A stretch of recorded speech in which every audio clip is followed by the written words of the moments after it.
নমস্কার নমস্কার নমস্কার নমস্কার নমস্কার নমস্কার নমস্কার আপনাদের সবাইকে সবাইকে সবাইকে নমস্কার জানাচ্ছে আপনাদের সৌমিত্র বসু। সবাইকে অজস্র শুভকামনা জানাচ্ছে, সবাইকে স্বাগত জানাচ্ছে আজকের এই শরণাগত অনুষ্ঠানে এবং সবাইকে শুভ সকাল জানাচ্ছে। শুভ সকাল, ভালো হোক ভালো হোক। আর কি কামনা করতে পারি আমরা, আমরা যারা একটা বয়সে এসে পৌঁছেছি, আমরা আর কি বা চাইতে পারি যে এই চারপাশের পৃথিবীর ভালো হোক, সবটা সুন্দর হোক।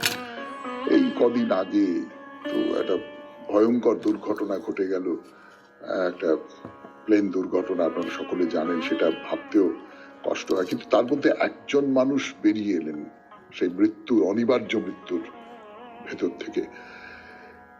ভালোর ভালোর কোনো একটা চিহ্ন কোথাও একটা পাওয়া গেল যেন, এরকম।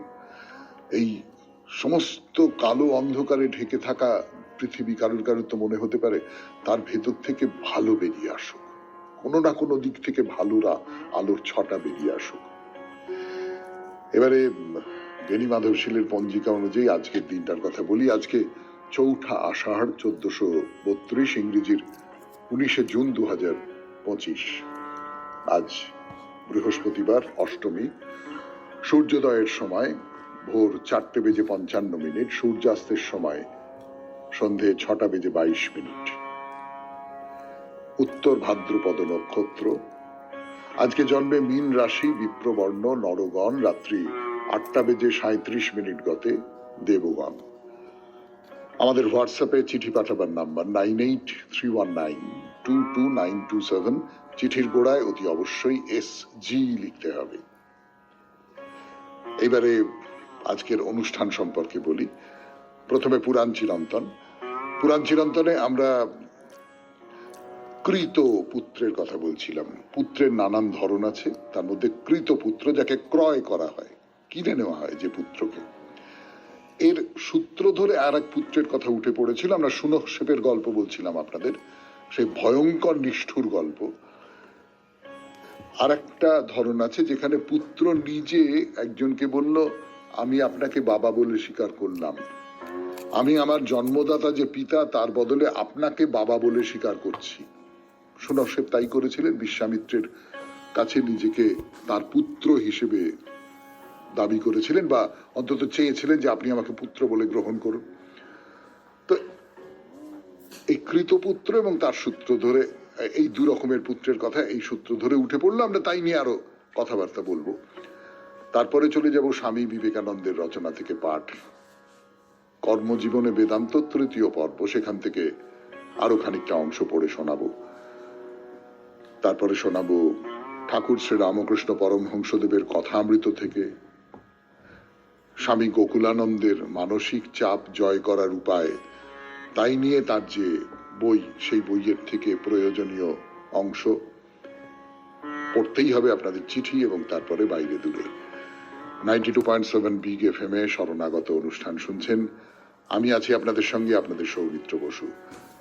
পুরাণ চিরন্তন, কৃতপুত্রের কথা।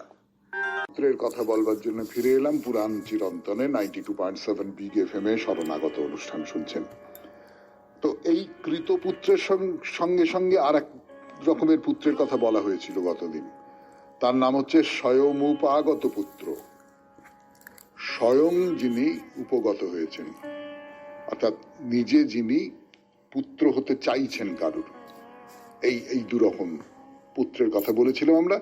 এই স্বয়মুপাগত পুত্রের কথা পরে আসবে, কিন্তু সুনক্ষেপ যেখানে এই কৃতপুত্রের উদাহরণ, যাকে বিক্রি করা হয়েছিল বা কিনে নেওয়া হয়েছিল, রোহিত কিনে নিয়েছিলেন, যেখানে বশিষ্ঠ সংহিতার মতো গ্রন্থে বলা হচ্ছে হরিশ্চন্দ্রের যে পুত্র রোহিত, যে পালিয়ে গিয়েছিল বাড়ি থেকে, সে সুনক্ষেপকে কিনেছিল। এই কথা না বলে সরাসরি হরিশ্চন্দ্র, এই হরিশ্চন্দ্রের নাম করা হচ্ছে বশিষ্ঠ সংহিতায়।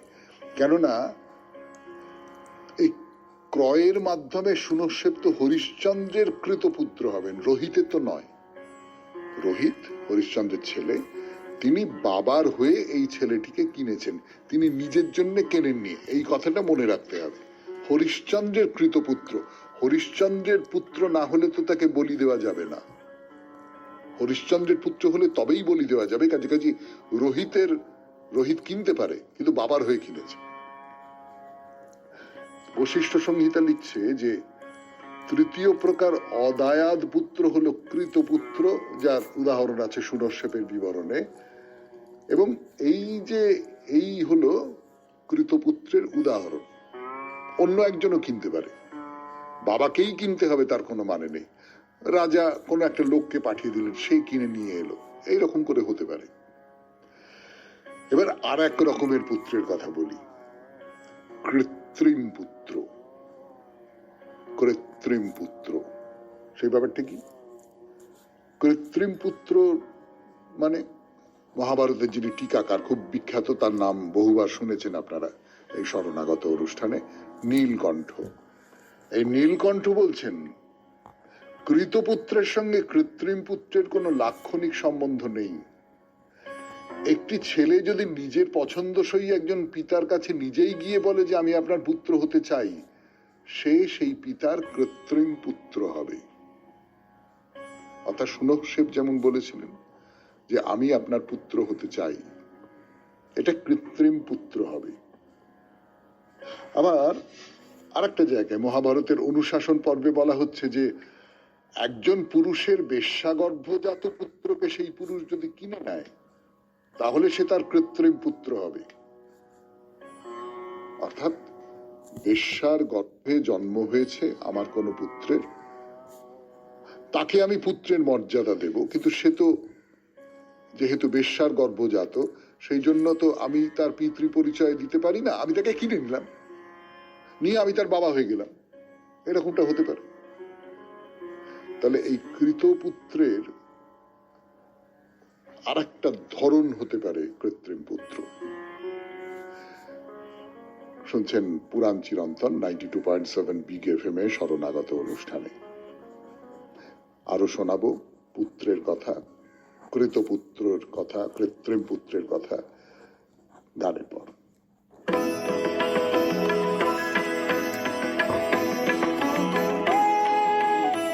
বলছিলাম আপনাদের এই যে কৃতপুত্র, তার উদাহরণ হচ্ছে সুনশ্বেপ, কেননা তাকে কেনা হয়েছিল।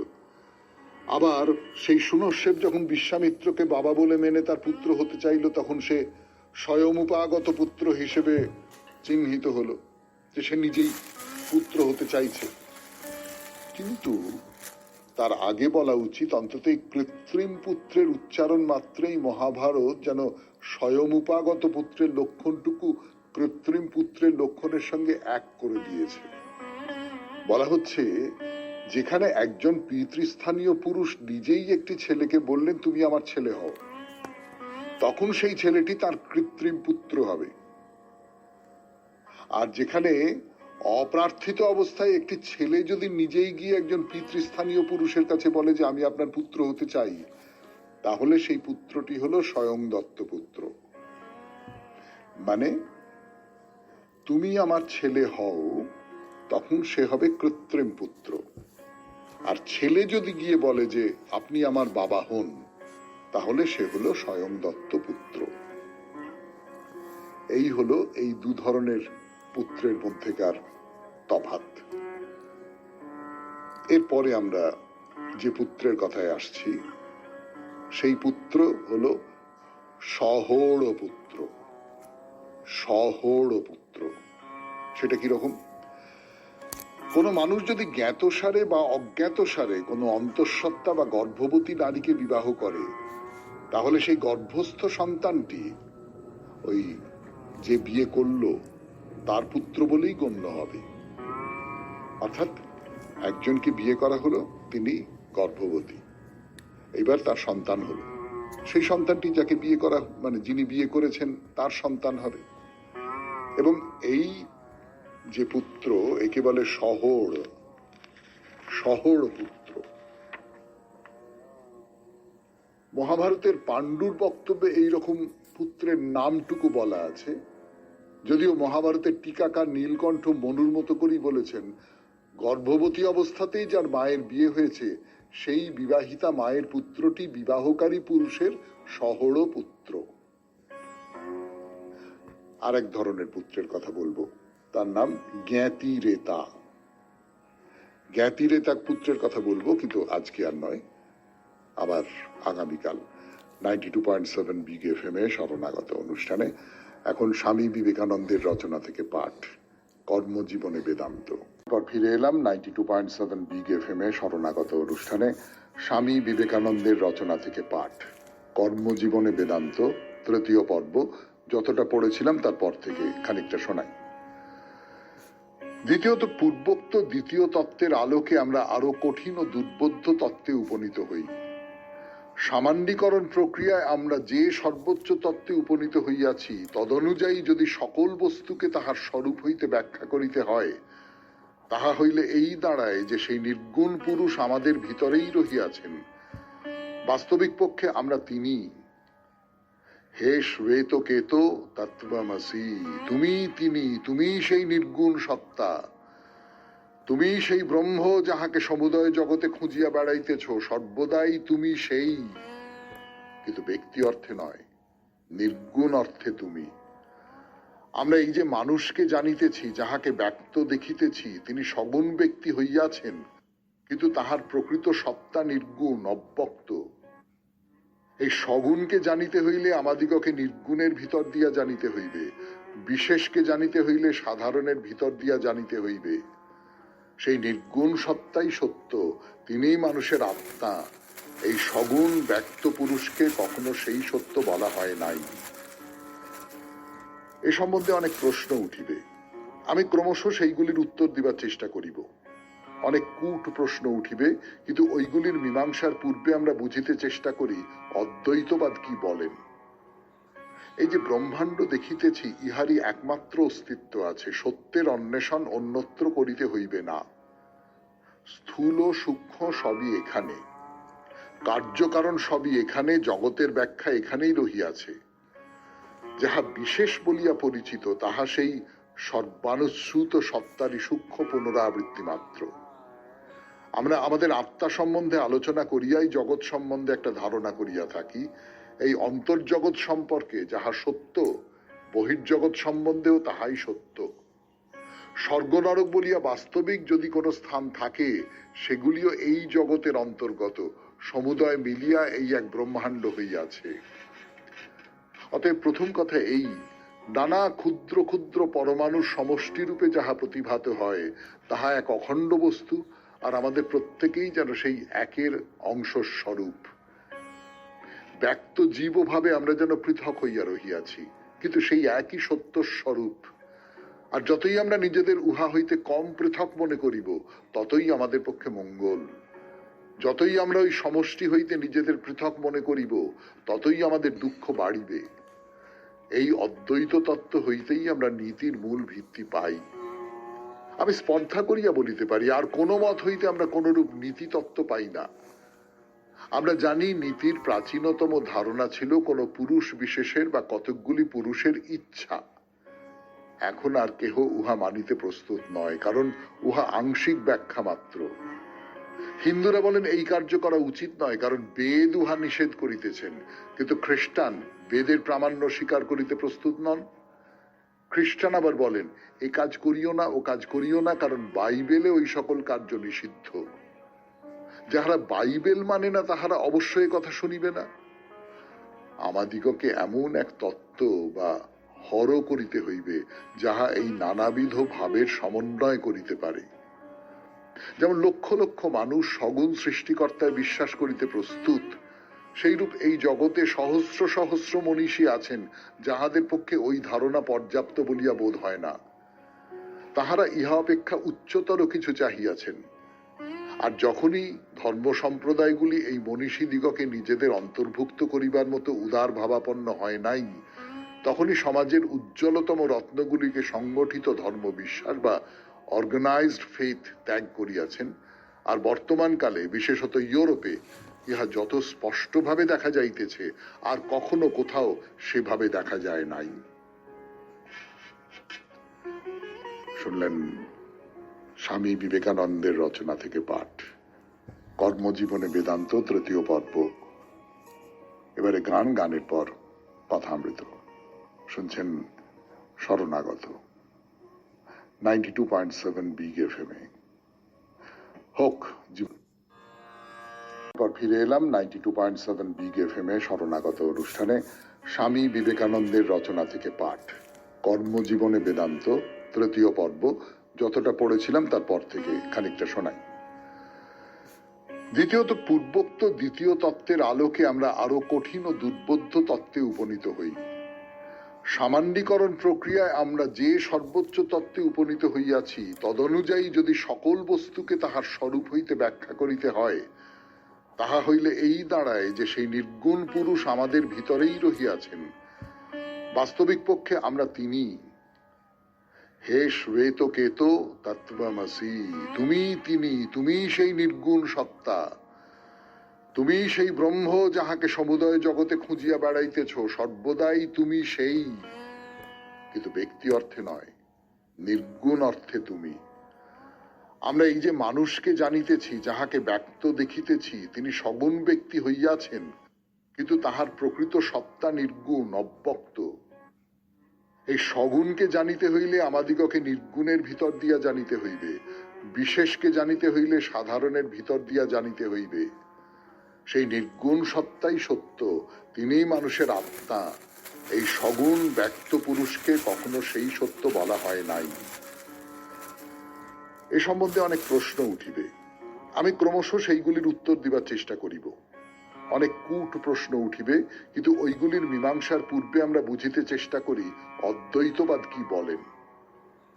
এই যে ব্রহ্মাণ্ড দেখিতেছি, ইহারই একমাত্র অস্তিত্ব আছে। সত্যের অন্বেষণ অন্যত্র করিতে হইবে না। স্থূল সূক্ষ্ম সবই এখানে, কার্যকারণ সবই এখানে, জগতের ব্যাখ্যা এখানেই রহিয়াছে। যাহা বিশেষ বলিয়া পরিচিত তাহা সেই সর্বানুশ্রুত সত্তারই সূক্ষ্ম পুনরাবৃত্তি মাত্র। আমরা আমাদের আত্মা সম্বন্ধে আলোচনা করিয়াই জগৎ সম্বন্ধে একটা ধারণা করিয়া থাকি। এই অন্তর্জগৎ সম্পর্কে যাহা সত্য, বহির্জগৎ সম্বন্ধেও তাহাই সত্য। স্বর্গ নরক বলিয়া বাস্তবিক যদি কোনো স্থান থাকে, সেগুলিও এই জগতের অন্তর্গত। সমুদয় মিলিয়া এই এক ব্রহ্মাণ্ড হইয়াছে। অতএব প্রথম কথা এই, নানা ক্ষুদ্র ক্ষুদ্র পরমাণুর সমষ্টিরূপে যাহা প্রতিভাত হয়, তাহা এক অখণ্ড বস্তু, আর আমাদের প্রত্যেকেই যেন সেই একের অংশ স্বরূপ। ব্যক্ত জীবভাবে আমরা যেন পৃথক হইয়া রহিয়াছি, কিন্তু সেই একই সত্য স্বরূপ। আর যতই আমরা নিজেদের উহা হইতে কম পৃথক মনে করিব, ততই আমাদের পক্ষে মঙ্গল। যতই আমরা ওই সমষ্টি হইতে নিজেদের পৃথক মনে করিব, ততই আমাদের দুঃখ বাড়িবে। এই অদ্বৈত তত্ত্ব হইতেই আমরা নীতির মূল ভিত্তি পাই। আমি স্পর্ধা করিয়া বলিতে পারি, আর কোন মত হইতে আমরা কোনরূপ নীতি তত্ত্ব পাই না। আমরা জানি নীতির প্রাচীনতম ধারণা ছিল কোন পুরুষ বিশেষের বা কতকগুলি পুরুষের ইচ্ছা। এখন আর কেহ উহা মানিতে প্রস্তুত নয়, কারণ উহা আংশিক ব্যাখ্যা মাত্র। হিন্দুরা বলেন এই কার্য করা উচিত নয়, কারণ বেদ উহা নিষেধ করিতেছেন, কিন্তু খ্রিস্টান বেদের প্রামাণ্য স্বীকার করিতে প্রস্তুত নন। খ্রিস্টান আবার বলেন এই কাজ করিও না, ও কাজ করিও না, কারণ বাইবেলে ওই সকল কার্য নিষিদ্ধ। যাহারা বাইবেল মানে না, তাহারা অবশ্যই কথা শুনিবে না। আমাদিগকে এমন এক তত্ত্ব বা হর করিতে হইবে, যাহা এই নানাবিধ ভাবের সমন্বয় করিতে পারে। যেমন লক্ষ লক্ষ মানুষ সগুণ সৃষ্টিকর্তায় বিশ্বাস করিতে প্রস্তুত, সেইরূপ এই জগতে সহস্র সহস্র মনীষী আছেন, যাহাদের পক্ষে ওই ধারণা পর্যাপ্ত বলিয়া বোধ হয় না। তাহারা ইহা অপেক্ষা উচ্চতর কিছু চাহিয়াছেন। আর যখনই ধর্ম সম্প্রদায়গুলি এই মনীষী দিগকে নিজেদের অন্তর্ভুক্ত করিবার মতো উদার ভাবাপন্ন হয় নাই, তখনই সমাজের উজ্জ্বলতম রত্নগুলিকে সংগঠিত ধর্ম বিশ্বাস বা অর্গানাইজড ফেথ ত্যাগ করিয়াছেন। আর বর্তমানকালে বিশেষত ইউরোপে ইহা যত স্পষ্টভাবে দেখা যাইতেছে, আর কখনো কোথাও সেভাবে দেখা যায় নাই।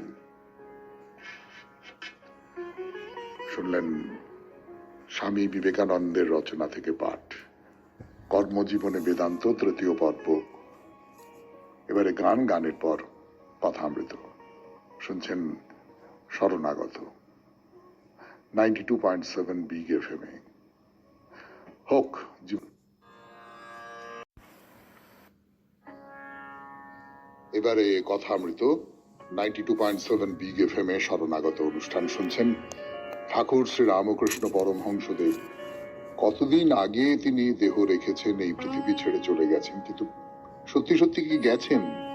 তার কথা, তার এই অমৃত মাখা কথা, এই কথাগুলো এখনো পর্যন্ত আমরা যারা সংসারী মানুষ আমাদের কাছে ভীষণ জীবন্ত হয়ে আছে।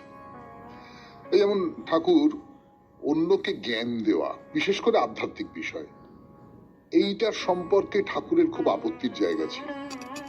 জ্ঞান দেবে কেন? উনি বলতেন লেকচার। কেশবচন্দ্র সেনকে বহুবার বলেছেন লেকচার দিও না, লেকচার দিও না। ঠাকুর নিজে কখনো লেকচার দিতেন না। তিনি ভক্তদের তার অনুভবের কথা বলতেন, তার যা মনে হচ্ছে সেই কথাগুলো বলতেন। ওই রকম করে সভায় দাঁড়িয়ে উঁচু গলায় বেশ সেরম করে বক্তৃতা দেওয়া যাকে বলে আর কি, সেই রকম করে ঠাকুর দিতেন না। এবং সত্যি সত্যি তিনি যে দিতেন না তার কতগুলো যুক্তি ছিল। যুক্তিটা কি? বলছেন যে লোকশিক্ষা দেওয়া কঠিন। ভগবানকে দর্শনের পর যদি কেউ তার আদেশ পায় তাহলে লোকশিক্ষা দিতে পারে। তো আমি যে দিনের কথা বলছি সেটা হচ্ছে 1883 খ্রিস্টাব্দে রথযাত্রার দিন। কলকাতায় ঠাকুর শ্রী রামকৃষ্ণ পরমহংসের সঙ্গে পণ্ডিত শশধর তর্ক চূড়ামণির দেখা হয়। পণ্ডিত শশধর তর্ক চূড়ামণি আপনারা জানেন, এর আগে শুনেছেন, খুব বড় পণ্ডিত ছিলেন সেই সময়কার 19 শতকের। এবং তিনি এটা প্রমাণ করবার চেষ্টা করছিলেন যে সবকিছুই আমাদের হিন্দু শাস্ত্রে আছে, হিন্দু ঐতিহ্যের মধ্যে আছে। এই কথাটা যে পুরোটা ঠিক এমনটা নয়, অনেকটাই ভুল। আধুনিক যুগের অনেক আবিষ্কার, সেগুলো তখনকার দিনে ওরকম করে ছিল না। কিন্তু যাই হোক, শশধর তর্ক চূড়ামণি আমাদের প্রাচীন যে সমস্ত প্রথা সেগুলোর ভেতরে বৈজ্ঞানিক দৃষ্টিভঙ্গি আবিষ্কার করবার কথা ভেবেছেন। তো ঠাকুর কি বলছেন? বলছেন যে তুমি লোকের মঙ্গলের জন্য বক্তৃতা করছো, তা বেশ, কিন্তু বাবা ভগবানের আদেশ ব্যতি রেখে লোকশিক্ষা হয় না। ওই দুদিন লোক তোমার লেকচার শুনবে, তারপর ভুলে যাবে। হালদার পুকুরের পাড়ে লোকে বাজ্যে করতো, লোকে গালাগাল দিত, কিন্তু কিছুই ফল হলো না। অবশেষে সরকার যখন একটা নোটিশ মেরে দিল তখন তা বন্ধ হলো। ওই নোটিশটা হচ্ছে ঈশ্বরের আদেশ। ঈশ্বর যদি আদেশ করেন তাহলে লোকশিক্ষা দিতে পারো। ঈশ্বর কখন আদেশ করবেন? যখন তিনি বুঝবেন যে এই মানুষটা আমাকে উপলব্ধি করেছে, সেই উপলব্ধির কথাটা আমি অনেক মানুষের সামনে প্রকাশ করবে, প্রচার করবে, তখন তিনি তোমাকে অনুমতি দেবেন, তখন তুমি লোকশিক্ষা দেবে। তার আগে পর্যন্ত লোকশিক্ষা দেওয়ার কোনো মানে নেই। শুনছেন কথামৃত থেকে পাঠ, 92.7 বিগ এফএম এ শরণাগত অনুষ্ঠানে আরো পাঠ করবার জন্য ফিরে আসছে আপনাদের সৌমিত্র বসু গানের পর। নরেন্দ্র হচ্ছে একেবারে বড় মাছ, আর সব ছোট ছোট ছোট ছোট। নরেন্দ্র হচ্ছে হালদার পুকুরের মতো বড়, আর সব ছোট খাটো ডোবা টোবা ইত্যাদি ইত্যাদি। এইরকম করে দেখতেন তো নরেন্দ্রকে। এবং খুব যে ভুল দেখেছেন এমন কথা কিছুতেই বলা যাবে না। এই যে মানুষটি কত কম বয়সে চলে গেছেন, কিন্তু তার মধ্যে কত সব কাণ্ড করে গেছেন সেটা ভাবলে কিরকম একটা মাথা ভোঁ করে না। মানে ধরুন, সেবা প্রতিষ্ঠানের কত রকমের ব্যাপার তৈরি করে দিয়ে গেছেন, তারপরে সে তার নিজের গতিতে আরো অনেক কিছু তৈরি করেছে, তারপরে কত লিখে গেছেন, বাপরে বাপরে বাপ।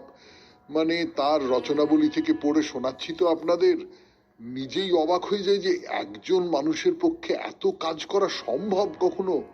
এবং তার মধ্যে বিদেশে গেছেন, তার মধ্যে নানান, অদ্ভুত একজন, অদ্ভুত। যাই হোক, তো সেই নরেন্দ্র তার গুরুর কথা শিরোধার্য করে সংসার ত্যাগ করে নির্জনে গোপনে অনেক তপস্যা করেছিলেন।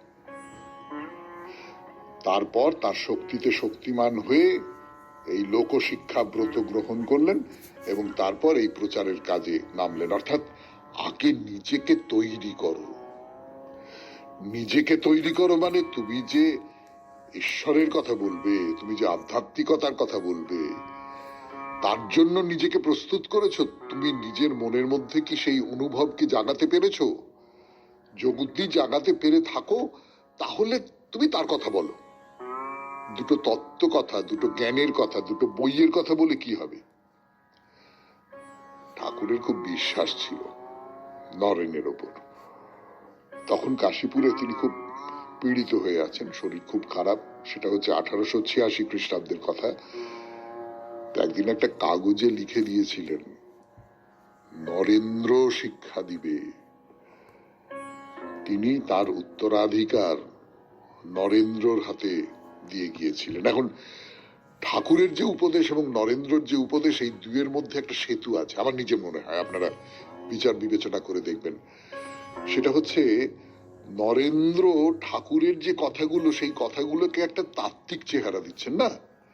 তার লেখা পড়লে মনে হয় না যে ঠাকুর ওইগুলো খুব সোজা করে বলে গেছেন, কিন্তু সেই সোজা করে বললে তো হবে না। ওরকম গেঁয়ো করে বললে আমেরিকায়, লন্ডনে, বিদেশে, ইউরোপে তো লোকে বুঝবেও না, পুঁছবেও না। ফলে তাকে একটা তাত্ত্বিক চেহারা দিয়েছেন, তাতে একটা শাস্ত্র অনুমোদিত চেহারা দিয়েছেন এবং শাস্ত্রিক চেহারা দিয়েছেন বলাটাই ঠিক হবে। তো এই হচ্ছেন নরেন্দ্র।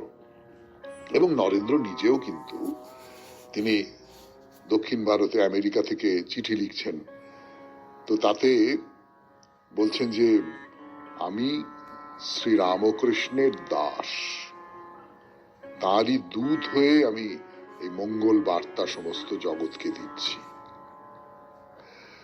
শুনলেন কথামৃত থেকে পাঠ 92.7 বিগ এফএম এ শরণাগত অনুষ্ঠানে। এবারে গানের পর স্বামী গোকুলানন্দজির রচনা থেকে পড়ে শোনাবো ইচ্ছা শক্তির মাধ্যমে শক্তি। অসম্ভবী জীবন তবে মহৎ কোন জয়ের জন্য উৎসর্গীকৃত হোক। এই জয়ের জন্য লড়াইটাই আমরা করব। আমরা লড়াই করব সেই সমস্ত দুষ্ট শক্তির বিরুদ্ধে যারা নিয়ে আসা হতাশা, নৈরাশ্যের অভিশাপ ক্লিষ্ট করে আমাদের নেতিবাচক চিন্তা ভাবনায়। আমরা বেশ বুঝতে পারি যে আমাদের দোষ ত্রুটিগুলো আমাদের ইচ্ছা শক্তিকে তীব্র করে তুলতে বাধা দেয়, কিন্তু এমন দুর্গম অবস্থায় আমাদের মনে রাখতে হবে স্বামীজির সেই জ্বালাময় কথাগুলো। বাধা বিঘ্নের সুউচ্চ পাহাড়কে অতিক্রম করার ইচ্ছা কি তোমার আছে?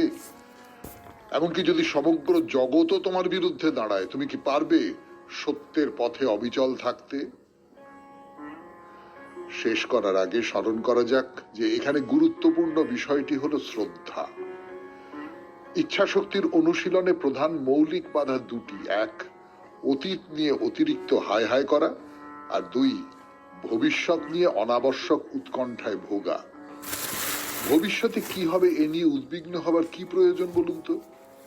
অতীতে যা হয়ে গেছে তা নিয়েই বা দুঃখে ভেঙে পড়ার কারণ কি? এখানে বরং কবির ভাষায় বলি, অতীত তো মৃত, সমাহিত হোক দূরে, কাজ করো কাজ বর্তমানের সুরে, ভবিষ্যৎ সে হোক যত মনোরম, বিশ্বাস করা যায় কি কখনো তারে? অতএব আসুন আমরা বর্তমানের সুরে কাজ করি এই জীবন্ত বাস্তবে। যদি অতীত নিয়ে সারাদিন গালে হাত দিয়ে ভাবি কিংবা ভবিষ্যতের সম্ভাব্য চেহারা কল্পনা করে সারাদিন উদ্বিগ্ন হয়ে কাটিয়ে দিই, দেখবেন বর্তমানটাকেই মাঝখান থেকে আমরা হারাবো, ব্যর্থ হব তাকে সঠিকভাবে ব্যবহার করতে। ইচ্ছা শক্তি বাড়াতে হলে আমাদের একান্ত প্রয়োজন এই জীবন্ত বর্তমানে এক সদা সতর্ক জীবন যাপন করা। বিখ্যাত জার্মান অতীন্দ্রিয়বাদী এখার্টের একটা কথা এখানে মনে পড়ছে। তিনি বলেছেন, এই মুহূর্তে হৃদয়ের ভিতরেই তো অনন্তের বাস। যদি আপনি শাশ্বত জীবন যাপন করতে চান, যদি মেলবন্ধন চান সেই মহা চিরন্তনের সাথে, ঈশ্বরের সাথে, তবে মনে রাখুন আপনাকে বাঁচতে হবে খুব সুন্দর করে। এই বর্তমানের বুকেই আপনার শ্রেষ্ঠ কীর্তিটি করে যেতে হবে। আসুন আমরা আর অতীত বা ভবিষ্যতের গর্ভে নিজেদের সঁপে দেব না। আসুন আমরা বর্তমানকে নিয়ে বাঁচতে শিখি, তাকে ঠিক মতো ব্যবহার করতে শিখি।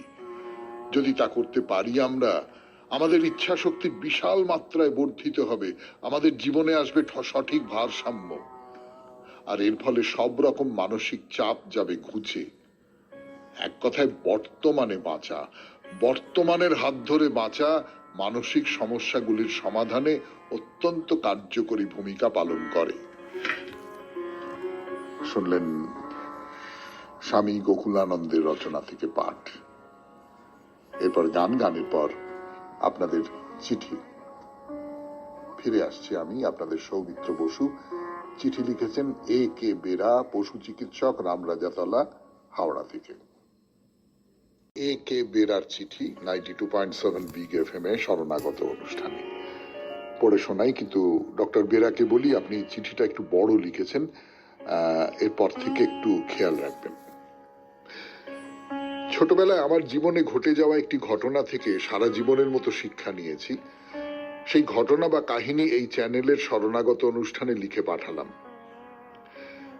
একজন কম বয়সী কাজের ছেলেকে বাবা তার কর্মস্থল থেকে খোঁজ খবর করে আমাদের তমলুকের বাড়ির কাজকর্ম করবার জন্য এনেছিলেন।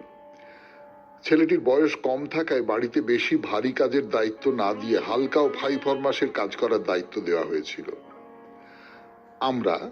আমিও আমার ভাই আমাদের ঘরে রাত্রে পড়াশোনা যখন করতাম, ওই কাজের ছেলেটিও বাড়ির কাজকর্ম সেরে আমাদের ঘরে এসে পড়ার বইগুলো নেড়ে চেড়ে দেখত এবং সর্বোপরি লক্ষ্য করতাম পড়াশোনা করার জন্য খুবই আগ্রহ প্রকাশ করত। বাবাকে খবরটা দিতে বাবা বলেছিলেন ওর পড়ার ইচ্ছে থাকলে পড়তে পারে, আমার থেকে কোনো আপত্তি থাকবে না। যেই ভাবা সেই মতো কাজ। ছেলেটির জন্য স্লেট, চক, পেন্সিল এবং পণ্ডিত ঈশ্বরচন্দ্র বিদ্যাসাগর মহাশয়ের রচিত বর্ণ পরিচয়ের প্রথম ভাগ বাড়িতে এলো। যথারীতি ছেলেটিকে বলা হয়েছিল প্রতিদিন সন্ধ্যে 7টা থেকে 8টার মধ্যে কাজকর্ম সেরে আমাদের পড়ার ঘরে এসে স্লেটে আমার হাতে লেখা স্বরবর্ণের প্রথম দুটি অক্ষর অ এবং আ দেখিয়ে বলেছিলাম এই দুটি অক্ষরের ওপর চক পেন্সিল দিয়ে বারবার লিখে প্রতিদিন অভ্যেস করার জন্য। প্রথম ছেলেটি খুব আগ্রহের সঙ্গে অক্ষর দুটি লেখা বেশ অভ্যেস করত এবং আমাদের স্লেটের লেখাটা মাঝে মাঝে দেখাতো। এইভাবে বেশ কিছুদিন চলতে থাকলো। একদিন রাত্রে আমরা ক্লাস পরীক্ষার পড়া নিয়ে ব্যস্ত ছিলাম, হঠাৎ ওর দিকে নজর পড়তে দেখি লেখার অভ্যেস বন্ধ করে মাথা নিচু করে বসে।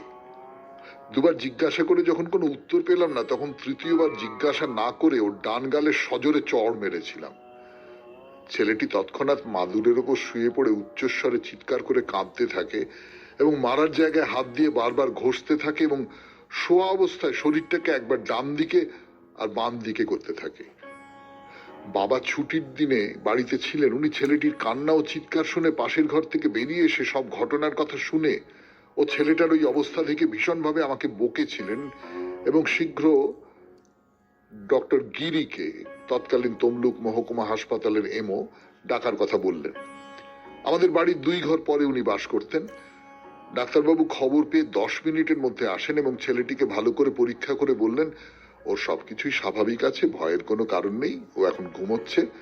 ঘুম ভাঙলে ওকে খেতে দিয়ে খাওয়ার পর প্রেসক্রিপশন অনুযায়ী ব্যথার একটি ওষুধ এনে লাগাতে বললেন এবং বললেন যে আগামীকালের মধ্যে সুস্থ হয়ে যাবে। যাবার সময় ডাক্তারবাবু আমাকে আলাদা করে বলেছিলেন যে এইভাবে কারো শরীরের কোনো অংশে আঘাত না করতে, কারণ মানব দেহের বিভিন্ন জায়গার মধ্যে বেশ কিছু দুর্বল জায়গা আছে, সেই সব জায়গায় বেকায়দায় আঘাত লাগলে অনেক বড় ক্ষতি হতে পারে। এই ঘটনার ঠিক 1 সপ্তাহ পরে ছেলেটির বাবা এসে তাকে গ্রামের বাড়িতে নিয়ে গিয়েছিল। কিন্তু সেদিনের ঘটনার কথা সত্যি এখনো ভাবলে বা মনে হলে আমার মন অনুতাপে ও অনুশোচনায় ভারাক্রান্ত হয়ে ওঠে। এই ঘটনার পর থেকে আর কারো শরীরে আঘাত করার সাহস পাই না। তাই শ্রদ্ধেয় সৌমিত্রদাকে জানাই যে আমার জীবনে এক পুণ্যের কাজ করতে গিয়ে পাপের ভাগী হয়ে গেলাম। এই চ্যানেলের সঞ্চালক মহাশয়, সকল কলাকুশলী বৃন্দ এবং অসংখ্য শ্রোতাবৃন্দের আন্তরিক প্রীতি, শুভেচ্ছা ও অভিনন্দন জানিয়ে শেষ করলাম। নমস্কারান্তে, ডক্টর এ কে বেরা, পশু চিকিৎসক, রামরাজাতলা, হাওড়া। অনেক ধন্যবাদ ডক্টর বেরা আপনার এই চিঠিটির জন্য। ছেলেটি আমার ধারণা ঘুমিয়ে পড়েছিল, আচমকা চড় খেয়ে ওর ভেতরে একটা ওই রকম তৈরি হয়েছিল। যাই হোক, এরপরে আমরা চলে যাব বাইরে দূরেতে 92.7 বিগ এফএম এ শরণাগত অনুষ্ঠানে। চমকটা কোথায় লাগে জানেন? চমকটা কোথায় লাগে সেই কথা বলবো, কিন্তু তার আগে মুখপাতটা করে নি। আমরা এখন আছি মিরিকে, আপনারা শুনছেন বাইরে দূরে 92.7 বিগ এফএম এ শরণাগত অনুষ্ঠানে।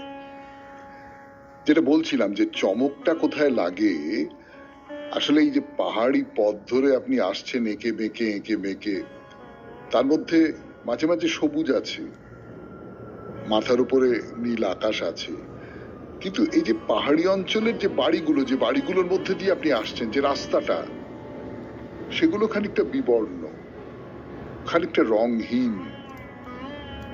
এবং তারপরে আপনি ধরুন এখানে এসে পৌঁছলেন একটা জায়গায়, খুব খারাপ রাস্তা, মানে পিচের রাস্তা থেকে আপনাকে এরকম একটা খারাপ রাস্তার মধ্যে নামতে হলো।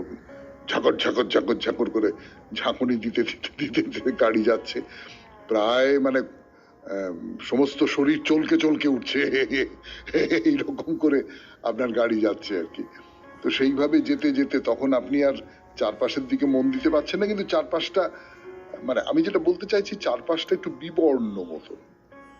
এই যে বিবর্ণ চারপাশ, এখান থেকে হঠাৎ মুখ তুলে আপনি দেখলেন যে একটা ওইরকম একটা লাল রঙের বাড়ি, হ্যাঁ, তার সামনে কমলা রঙের গেট, তার মধ্যে হলুদ রেলিং গুলোর যে লোহার পাতগুলোতে হলুদ রং দেওয়া, ওই নীল লাল হলুদ সবুজ, হ্যাঁ, এই সমস্ত রং টং দিয়ে একটা কাণ্ড আর কি আপনি দেখতে পেলেন। এইটা একটা চমক, প্রথম চমক। অর্থাৎ আর চারপাশের থেকে এই জায়গাটা আলাদা। এবং এইটা আমার খুব অদ্ভুত লাগে বলে হয়তো বারবার করে বলি, আপনারা বিরক্ত হন কিনা আমি জানি না। সেটা হচ্ছে যে সাধারণভাবে আমাদের যে শিক্ষা প্রতিষ্ঠানগুলো, সেই শিক্ষা প্রতিষ্ঠানগুলো বা ধর্মচর্চার যে জায়গাগুলো বটে আমাদের উত্তর ভারতের, সেই ধর্মচর্চার জায়গাগুলো কিন্তু খুব রংচঙে করে আমরা তৈরি করতে চাই না। দক্ষিণ ভারতের দিকে হয়, দক্ষিণ ভারতের মন্দিরগুলো যেরকম, তাতে করে প্রচুর রঙের মূর্তি দিয়ে একবারে ওপরের দিকে উঠে গেছে বাড়ির মতন করে। সে তো আমরা জানি, আমরা দক্ষিণ ভারতের অনেক মন্দির দেখেছি, তার কথা আপনারা সকলে জানেন, বলবার দরকার করে না, এমনিও দেখেছেন, ছবি দেখেছেন। কিন্তু এইখানের যে রঙের ধরনটা, সেইটা একদম আলাদা, এবং সেটা অদ্ভুত লাগে আর কি। মানে ধর্মটা আসলে একটা রঙিন ব্যাপার, এইটা যেন কোথাও ভেতর থেকে বেরিয়ে আসে, জীবনকে রঙিন করে দেয়, ঐশ্বরীয় রঙে রঙিন করে দেয়, আধ্যাত্মিক রঙে রঙিন করে দেয়। যে বলে না যে বসন রাঙিয়ে কি হবে, মনটাকে রাঙাও। তো এই যে মঠগুলো, এই মঠ মনটাকে রাঙিয়ে দেয়। তো যাই হোক, আমরা তো ভেতরে ঢুকলাম। ভেতরে ঢুকেই প্রথমে ওই যে টকটকে লাল রঙের বাড়ি, তার বাঁদিকে একটা একটা জায়গা, একটু বাঁদিকে বেঁকলেন, বেঁকে একটা বিশাল চত্বরের মধ্যে এসে দাঁড়ালেন, বিরাট চত্বর। এবং এই যে লাল রঙের যে বাড়িটা, সেই বাড়িটাই, তার জানলায় আবার হলুদ রঙের শেড, উজ্জ্বল হলুদ, মানে লালে হলুদে বিষে কিরকম একটা সব কাণ্ড হচ্ছে, বুঝতে পারছেন তো। এই বাঁদিকের যে বিরাট যে প্রাঙ্গণে এসে পড়লেন, আপনার হঠাৎ মনে হবে যে না, আপনি একটা স্কুল বা কলেজের ক্যাম্পাসে এসে পড়েছেন, বিরাট একটা স্কুল বা কলেজ। আপনাদের বলেছি যে উত্তরবঙ্গের দ্বিতীয় বৃহত্তম মনস্টারি বা মঠ এটি, মাঝখানটা একটা বিরাট জায়গা, মানে একাধিক ফুটবল মাঠ হয়ে যেতে পারে বলে মনে হয়। শুনছেন 92.7 বিগ এফএম এ শরণাগত অনুষ্ঠানে বাইরে দূরে। আমি আছি আপনাদের সঙ্গে, আপনাদের সৌমিত্র বসু। ফিরে আসছি গানের পর। বিশাল মাঠের মতন, এবং তার চারপাশটা ঘিরে হলুদ রঙের দোতলা বাড়ির সার। ওইটা আসলে ছাত্ররা থাকে, ছাত্র বা সন্ন্যাসী, ছোট সন্ন্যাসী। তো সেই ছাত্রদের কাউকে কাউকে আপনি দেখতেও পাবেন, যেরকম কলেজ বিশ্ববিদ্যালয় হয় আর কি, তারা ঘুরে টুরে বেড়াচ্ছেন। তাদের মধ্যে একদম বাচ্চা বাচ্চা লামা তারাও আছে, এরকম সব পোশাক পরে, লামাদের যেরকম পোশাক পরে, মুন্ডিত মস্তক, তারা এদিক ওদিক ঘুরে টুরে বেড়াচ্ছে, সেটাও দেখতেও খুব ভালো লাগে।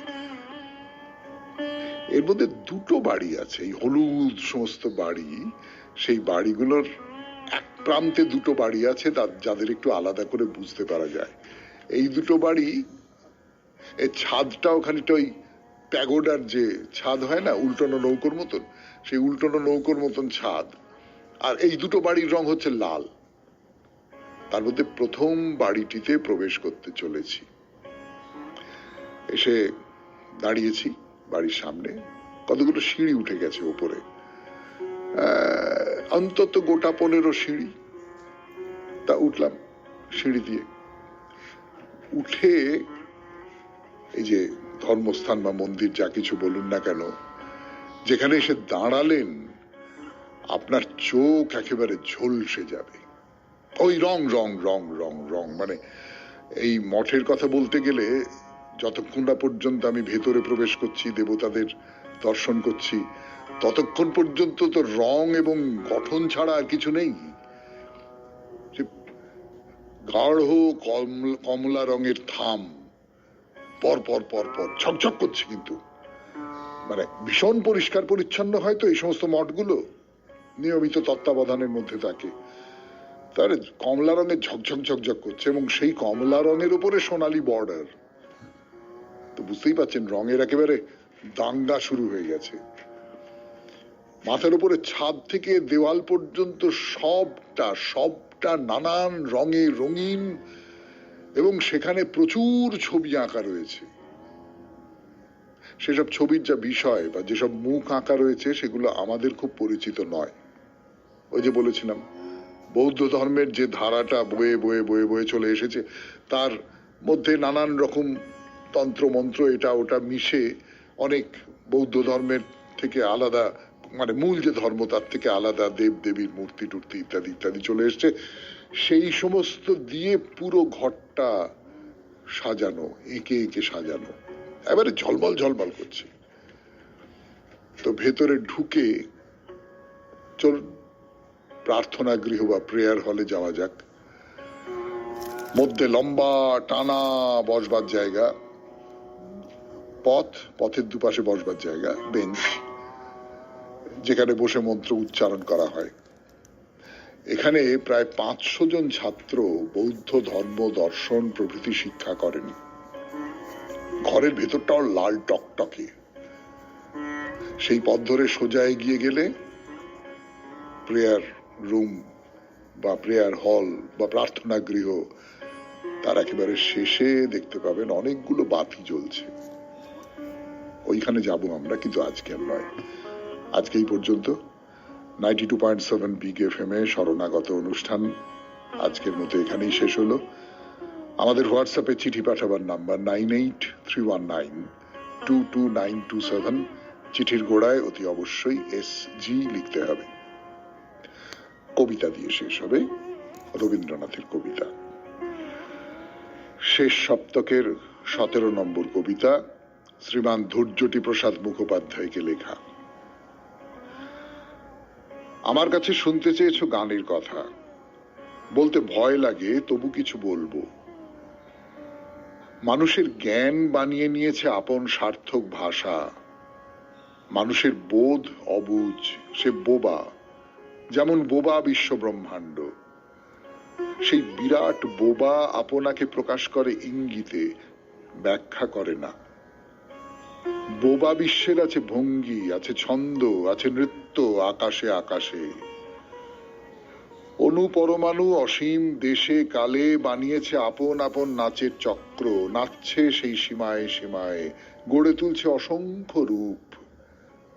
তার অন্তরে আছে বহ্নি তেজের দুর্দাম বোধ। সেই বোধ খুঁজছে আপন ব্যঞ্জনা, ঘাসের ফুল থেকে শুরু করে আকাশের তারা পর্যন্ত। মানুষের বোধের বেগ যখন বাঁধ মানে না, বাহন করতে চায় কথাকে, তখন তার কথা হয়ে যায় বোবা।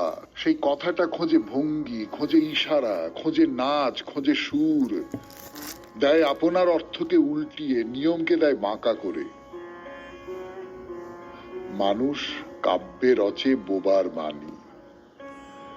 মানুষের বোধ যখন বাহন করে সুরকে, তখন বিদ্যুৎ চঞ্চল পরমাণুপুঞ্জের মতোই সুর সংঘকে বাঁধে সীমায়, ভঙ্গি দেয় তাকে, নাচায় তাকে বিচিত্র আবর্তনে।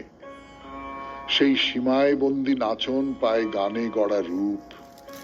সেই বোবা রূপের দল মিলতে থাকে সৃষ্টির অন্দরমহলে। সেখানে যত রূপের নটি আছে ছন্দ মেলায় সকলের সঙ্গে, নুপুর বাঁধা চাঞ্চল্যের দোলযাত্রায়। আমি যে জানি, এ কথা যে মানুষ জানায়, বাক্যে হোক, সুরে হোক, রেখায় হোক, সে পণ্ডিত। আমি যে রস পাই, ব্যথা পাই, রূপ দেখি, এ কথা যার প্রাণ বলে, গান তারই জন্যে। শাস্ত্রে সে আনাড়ি হলেও তার নাড়িতে বাজে সুর। যদি সুযোগ পাও, কথাটা নারদ মুনিকে শুধিও, ঝগড়া বাঁধাবার জন্য নয়, তত্ত্বের পার পাবার জন্য সংজ্ঞার অতীতে। খুব ভালো থাকবেন, আনন্দে থাকবেন। নমস্কার। নমস্কার নমস্কার নমস্কার নমস্কার নমস্কার নমস্কার আপনাদের সবাইকে সবাইকে সবাইকে নমস্কার জানাচ্ছে আপনাদের সৌমিত্র বসু। সবাইকে অজস্র শুভ কামনা জানাচ্ছে, সবাইকে স্বাগত জানাচ্ছে আজকের এই শরণাগত অনুষ্ঠানে, এবং সবাইকে শুভ সকাল জানাচ্ছে। শুভ সকাল, ভালো হোক, ভালো হোক। আর কি কামনা করতে পারি আমরা? আমরা যারা একটা বয়সে এসে পৌঁছেছি, আমরা আর কি বা চাইতে পারি? যে এই চারপাশের পৃথিবীর ভালো হোক, সবটা সুন্দর হোক। এই কদিন আগে তো একটা ভয়ঙ্কর দুর্ঘটনা ঘটে গেল, একটা প্লেন দুর্ঘটনা, আপনারা সকলে জানেন, সেটা ভাবতেও কষ্ট হয়। কিন্তু তার মধ্যে একজন মানুষ বেরিয়ে এলেন সেই মৃত্যুর, অনিবার্য মৃত্যুর ভেতর থেকে। ভালোর ভালোর কোনো একটা চিহ্ন কোথাও একটা পাওয়া গেল যেন। এরকম এই সমস্ত কালো অন্ধকারে ঢেকে থাকা পৃথিবী, কারুর কারুর তো মনে হতে পারে তার ভেতর থেকে ভালো বেরিয়ে আসুক, কোনো না কোনো দিক থেকে ভালোরা আলোর ছটা বেরিয়ে আসুক। এবারে বেণী মাধবশীলের পঞ্জিকা অনুযায়ী আজকের দিনটার কথা বলি। আজকে 4 আষাঢ় 1432, ইংরেজির 19 জুন 2025। আজ বৃহস্পতিবার, অষ্টমী। সূর্যোদয়ের সময় ভোর 4:55, সূর্যাস্তের সময় সন্ধে 6:22। উত্তর ভাদ্রপদ নক্ষত্র। আজকে জন্মে মীন রাশি, বিপ্রবর্ণ, নরগণ। রাত্রি 8:37 গতে দেবগণ। আমাদের হোয়াটসঅ্যাপে চিঠি পাঠাবার নাম্বার 9831922927।